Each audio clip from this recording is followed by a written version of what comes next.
Berita Channel bekerja sama dengan Koran Berita Indonesia mempersembahkan berita bombastis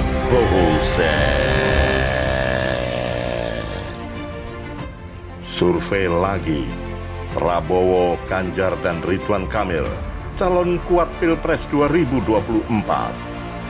Antaranews.com. Pemirsa, sebelum video ini dimulai, sentuh dulu tulisan subscribe yang cetak merah di bawah. Dan jangan lupa tekan pula loncengnya, agar Anda dapat notifikasi setiap kali kami upload video baru. Yuk, tekan subscribe, itu gratis. Sekarang ya, 1, 2, 3. Nah, Anda sudah mendukung channel ini. Support Anda selalu kami tunggu. Terima kasih.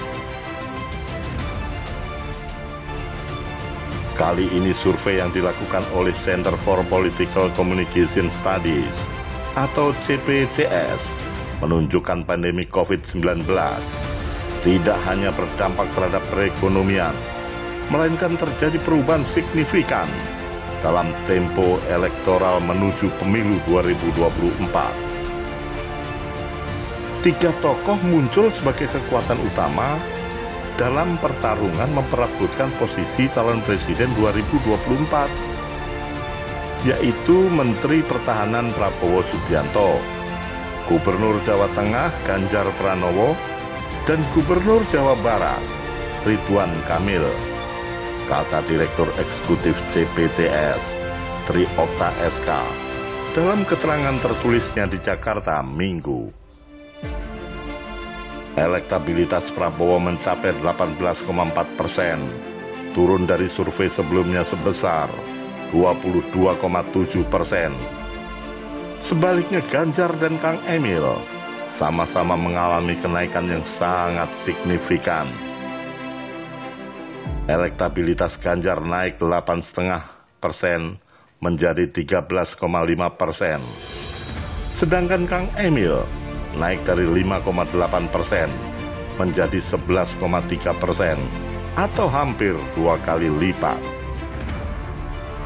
Demikian pula dengan urutan kedua gubernur Jateng tersebut, di mana Ganjar sebelumnya hanya berada di posisi keempat, naik menjadi posisi kedua, dan Kang Emil naik dari posisi kelima, kini berada di posisi ketiga. Banyak kebijakan yang diserahkan oleh pemerintah pusat kepada daerah dalam pemberlakuan pembatasan sosial berskala besar atau PSBB dan upaya lain seperti pembagian bansos dan penanganan kesehatan. Hal ini terlihat pula dari kenaikan elektabilitas dua kepala daerah lainnya, yaitu Gubernur Jawa Timur Khofifah Indar Parawansa dan Wali Kota Surabaya Tri Risma hari ini. Elektabilitas Khofifah mencapai 3,4%, naik dari sebelumnya hanya 1,1%. Sedangkan Risma naik dari 2,9% menjadi 3,3%. Penurunan juga dialami oleh tokoh-tokoh yang tidak menjabat kepala daerah. Sandiaga Uno, mantan calon wakil presiden pasangan Prabowo, merosot dari 12,1% menjadi 9,3% dan tergeser dari posisi ketiga menjadi urutan kelima. Demikian pula tokoh-tokoh berlatar belakang menteri dalam kabinet, yaitu Erick Thohir, Mahfud MD, dan Erlangga Hartarto. Erick Thohir atau Menteri BUMN turun dari 4,1% menjadi 3,1%. Mahfud MD, Menko Polhukam, dari 1,6% menjadi 1,4%. Dan Erlangga Hartarto, Menko Perekonomian dan Ketua Umum Partai Golkar, dari 1,2% menjadi 1,0%. Lalu ada Ketua DPR Puan Maharani yang juga turun dari 3,6% menjadi 2,4%. Sedangkan Ketua Umum Demokrat Agus Harimurti Yudhoyono sedikit mengalami kenaikan dari 1,4% menjadi 1,8%. Lalu mantan Menteri Kelautan Susi Pujiastuti dari sebelumnya 0,6% naik menjadi 1,1%. Tokoh-tokoh lain hanya memiliki elektabilitas di bawah 1%.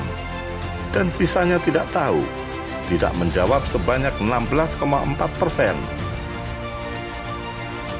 Survei CPCS dilakukan pada 21 sampai dengan 30 Juni 2020 dengan jumlah responden 1.200 orang mewakili seluruh provinsi di Indonesia. Survei dilakukan melalui sambungan telepon terhadap responden yang dipilih secara acak dari survei sebelumnya sejak 2019. Margin of error survei sebesar 2,9% dan pada tingkat kepercayaan 95%. Pengecualian hanya dialami oleh Gubernur DKI Jakarta, Anies Baswedan, yang turun dari 13,8% menjadi 10,6%. Demikian pula dengan posisi yang anjlok dari urutan kedua, kini hanya berada di posisi keempat.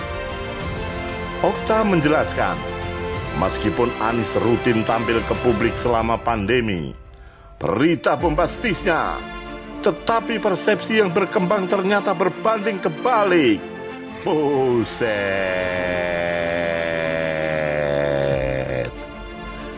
Bagaimana komentar Anda? Tulis di bawah ini ya.